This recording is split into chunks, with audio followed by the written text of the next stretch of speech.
ڈرامے جو تاریخی بنائے جاتے ہیں، تو ڈرامے دیکھنا تو ہم جائز نہیں کہتے، اس میں بے حیائی بھی ہوتی ہے، مگر جو بنانے والے ہیں وہ کہتے ہیں کہ ایک ماحول جب کریٹ کیا جاتا ہے، ایک ماحول دکھایا جاتا ہے، اس سے تاریخ اور ہسٹری آپ کے دماغ میں زیادہ اچھی طرح سے بیٹھتی ہے. تو طیب اردگان نے ڈرامہ بنایا نا، ارطغرل بڑا مشہور ڈرامہ چل رہا ہے، بہت دنیا دیکھ رہی ہے.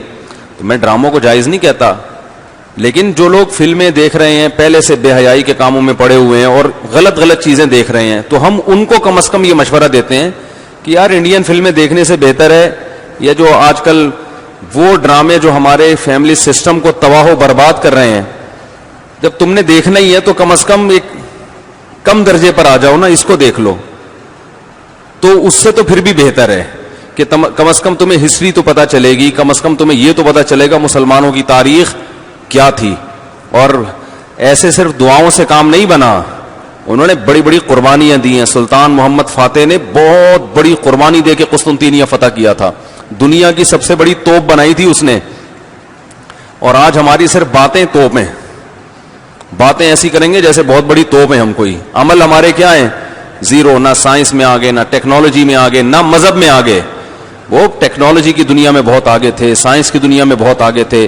سلطان محمد فاتح نے جب قسطنطینیہ کو فتح کرنے کا ارادہ کیا، استنبول کو، نبی کی پیشگوئی تھی کہ میری امت میں جو طبقہ استنبول جو فتح کرے گا نا وہ جنتی ہے.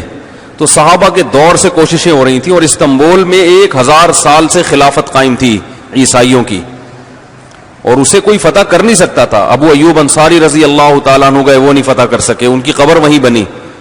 بڑے حملے ہوتے رہے، اتنی چوڑی دیوار میں نے خود دیکھی، اس کی میں نے ویڈیو بھی بنائی تھی، اور اتنی لمبی دیوار شہر کے گرد کہ اس کو ناممکن اسباب کی دنیا میں، ایئر اٹیک تو ہوتے نہیں تھے نا اس زمانے میں، جانا تو پیدل فوج نہیں تھا، جائے گی کہاں سے بھائی، چڑھے گی کیسے اس پہ؟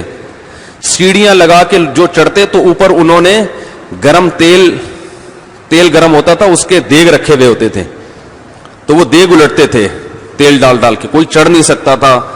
بہت زبردست ڈیفنس تھا، کوئی میلی آنکھ اٹھا کے دیکھ نہیں سکتا تھا، اور جتنی لڑائیاں ہوئی سب ناکام ہوئی تھی. سلطان محمد فاتح نے کہا بھائی نبی نے خوشخبری دی ہے، ہم فتح کر کے چھوڑے گا. پھر وہ مشہور واقعہ ہے، اس نے کیا کیا کہ خشکی میں کشتیاں چلا دیں، سارے جانور راتوں رات ذبح کیے، ان کی چربی پگھلا کے پتھروں پہ بچھائی گئی ہے، اس پہ سمندری جہاز بٹھا کے. وہاں میں جب ترکی میں گیا ہوں تو اب دیکھو یہ چیز کتابوں میں بھی بتائی جا سکتی تھی نا، لیکن وہاں طیب اردگان نے کیا کیا ہے، میوزیم بنائے ہیں، ان میں یہ پورا منظر دکھایا جاتا ہے. خدا کی قسم ایسا ایمان بڑھتا ہے کہ چیخیں مارنے کا دل کرتا ہے. ایسی جو علماء بھی گئے ہیں نا، بنوری ٹاؤن کے ایک شیخ الحدیث گئے تھے، وہ کسی نے بتایا وہ رو رہے تھے چیخیں مار مار کے. جو جاتا ہے یہ منظر ہوتا ہے، وہ جب دکھاتے ہیں نا اپنی آنکھوں سے، بھائی کیا منظر، اور کیسے وہ کشتیوں کو راتوں رات خشکی پہ لے کے چلے ہیں، اور خشکی پہ لے جا کے پیچھے سمندر میں اتارا، اور سامنے سے بھی اٹیک اور پیچھے سے بھی اٹیک. انگریزوں نے لکھا ہے، گوروں نے ہسٹری میں، کہ یہ اسباب کی دنیا میں ممکن نہیں ہے. بہت بڑا کارنامہ انہوں نے سر انجام دیا، اور راتوں رات. تو یہ ہماری تاریخ تھی جس کی وجہ سے ہمیں عروج ملا تھا. آج ہم صرف پیڑے کھا رہے ہیں، باتیں ٹھوک رہے ہیں بیٹھ کے، صحیح ہے نا.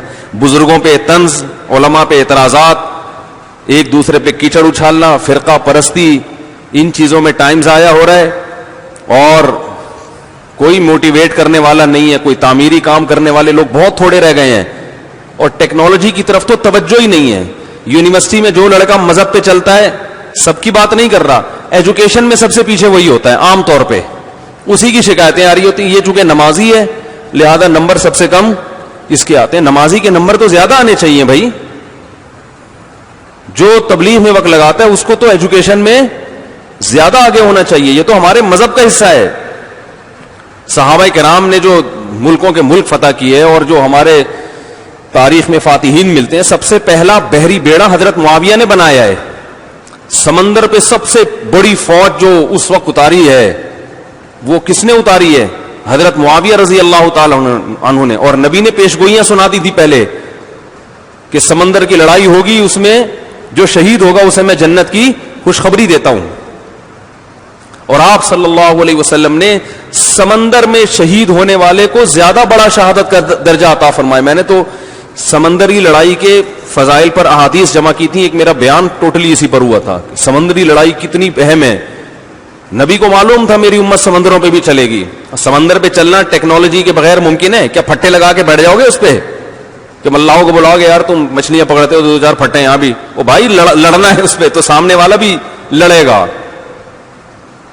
تو نبی صلی اللہ علیہ وسلم فرمایا جو سمندری لڑائی ہے, جو شخص سمندر پہ جہاد کرے گا اس کے جو چکر آئیں گے نا اس پہ بھی اللہ اس کو اجر دے گا. بڑی خوشخبری ہے اس کے گناہوں کی معافی کی, کیونکہ آپ کو پتا تھا کہ امت جب تک سمندر پہ کو فتح نہیں کرے گی اور سمندر پہ سفر نہیں کرے گی یہ اس دنیا پہ حکومت نہیں کر سکتی. تو حضرت معاویہ نے جو پہلا بیڑا بنایا اس کے امیر کو امیر البحر کہتے تھے. بحر کہتے ہیں سمندر. یہ امیر البحر کی ٹرم یہ انگلش میں منتقل ہوئی ہے جس کو ایڈمرل کہا جاتا ہے. بہت ساری فوجی اصطلاحات اور سائنسی اصطلاحات عربی سے انگلش میں ٹرانسفر ہوئی ہیں, عربی سے انگلش میں گئی ہیں. آج میڈیکل سائنس میں بہت سے الفاظ ایسے ہیں جو عربی سے انگلش, مسلمان سائنسدانوں کے تھے وہ, لیکن اب دیکھو حال کیا بنا دیا. ایک نمبر کے سست نمازیوں کی حالت تو دیکھ لو جا کے. سب سے سست ترین جو ہوگا وہ دیندار بنا ہوا ہوگا. سب کی بات نہیں کر رہا, ڈاکٹروں میں ہم نے بڑے اچھے دیندار دیکھے ہیں, سائنسدانوں میں, ایٹمی سائنسدانوں میں تو دیندار زیادہ ہیں الحمدللہ, لیکن میجورٹی کی بات کر رہا ہوں کہ پتہ نہیں کہ ہمارے ذہن میں یہ کچھ ایسا کسی نے, شیطان نے بات ڈال دی ہے کہ ہم نے صرف جو ہے ایک طرف کو فوکس کیا ہوا ہے, دوسری طرف کو ہم نے بالکل نظر انداز کر دیا ہے. تو بھائی جس طرح سے دین کی تعلیم انتہائی ضروری ہے, اس کی کوئی اس کی اہمیت کی کمی کا انکار نہیں کر سکتا. انگریز جو تباہ ہو گئے نا, فیملی سسٹم تباہ ہو گیا, زنا معاشرے میں پھیل گیا, والدین اولڈ ہوم میں, وہ وجہ کیا؟ مذہب نہیں ہے نا, مذہبی تعلیم نہیں ہے. لیکن ہم جو معاشی لحاظ سے تباہ ہو گئے اور ترقی میں پیچھے رہ گئے, وجہ کیا ہے؟ مادے پہ محنت نہیں کی ہے. تو دونوں محنتیں ضروری ہیں. داؤد علیہ السلام کو روحانی ترقی بھی ملی اور اللہ نے آپ کے ہاتھ میں لوہا بھی پگھلایا. کیوں پگھلایا؟ تاکہ لڑیں, کیونکہ صرف نمازوں سے لڑائی ممکن نہیں ہے. ذکر کرتے تھے نا داؤد علیہ السلام, چاروں طرف سے پرندے جمع ہو جاتے تھے, ایسی خوبصورت آواز میں تلاوت کرتے تھے, ذکر کرتے تھے. وَالطَّيْرَ مَحْشُورَةً كُلٌّ لَهُ أَوَّابٌ, قرآن کہہ رہے پرندے, اور یا جبالُ أَوِّبِي مَعَهُ وَالطَّيْرُ, جب اللہ کا ذکر کر رہے پہاڑوں سے بھی لا الہ الا اللہ کی آوازیں آتی. یہ ذکر تھا, لڑنے کے لیے یہ نہیں ہے کہ اے داؤد ہم نے آپ کو ذکر بھی دیا اور آپ جو ہے روزے بھی رکھتے ہیں اور تہجد بھی پڑھتے ہیں, لہذا اب آپ کو تو اسلحہ بنانے کی ضرورت نہیں ہے, ویسے ہی فتح ہو جائے گی ایمان کی طاقت سے.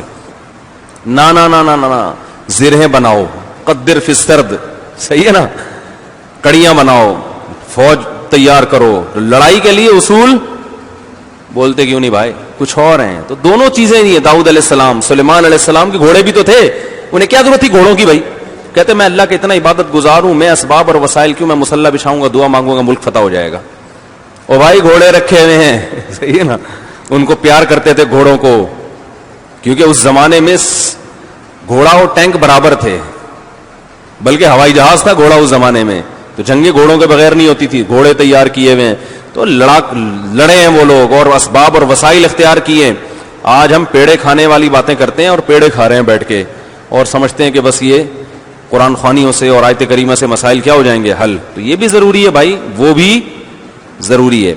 تو میں بتا رہا تھا کہ وہ جو ڈرامے کی بات کر رہا تھا, تو ماحول بنانا پڑتا ہے نا.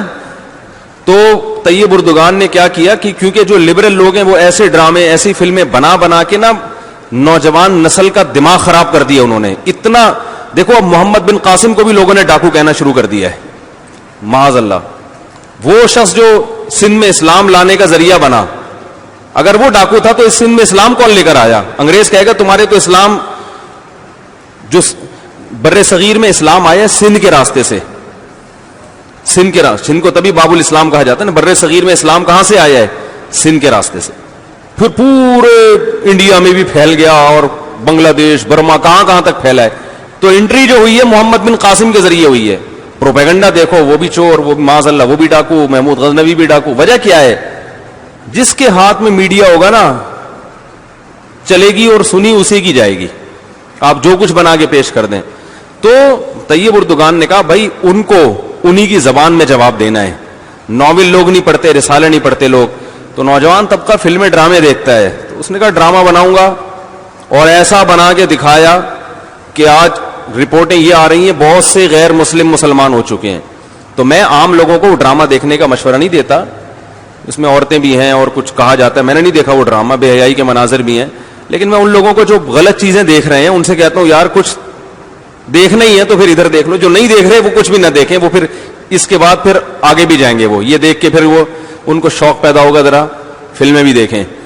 اور جو نہیں دیکھ رہے وہ تو بچے رہے ہیں, جو دیکھ رہے ہیں تو بری چیزیں دیکھ رہے ہیں تو بھائی یہ دیکھ لو پھر, تو اس سے کم از کم ایک کریٹو سوچ پیدا ہوگی تمہاری, اور کم از کم ایک تعمیری سوچ پیدا ہوگی, مسلمانوں کی ہسٹری کا تمہیں پتہ چلے گا.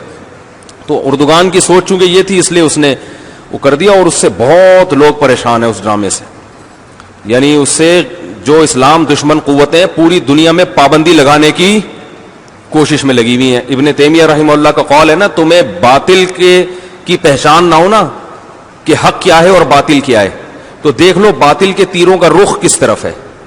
سارے باطل جس کے پیچھے پڑے ہوئے ہونا سمجھ لو یہ کیا ہے, حق ہے, تو ان کو پتا ہے اس کا اثر کیا پڑ رہا ہے. تو ماحول جو کریٹ کیا جاتا ہے, ماحول ایک قائم کیا جاتا ہے, اس سے جو لیسن ملتا ہے وہ ویسے زبانی سمجھانے سے نہیں ملتا.